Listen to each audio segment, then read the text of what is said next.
Pwede ko kayo sumagot. Ang. Iwag ka na kay Apo nung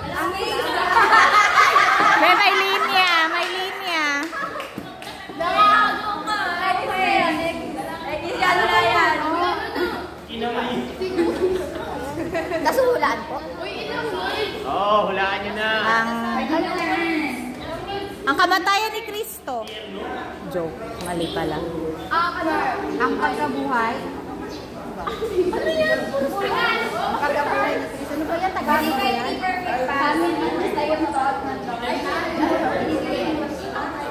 Uy, ba't hindi nasusulat? Ang pinako. Ah! Ang tatlong pinako sa cross. Hindi kayo sa mga sinasabi ng groupmates nyo.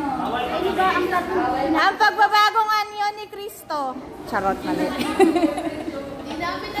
Pwede mag-pass ka.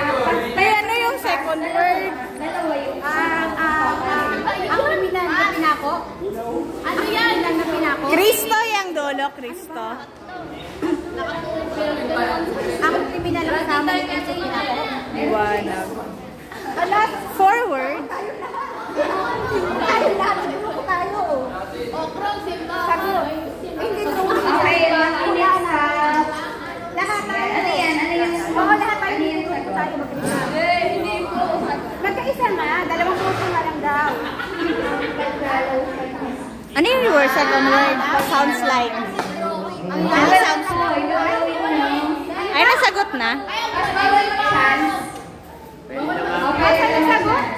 Ang pagdalaw kay Jesus. Ayan, so trial kapag yun. Bakit araw? Okay, ready na?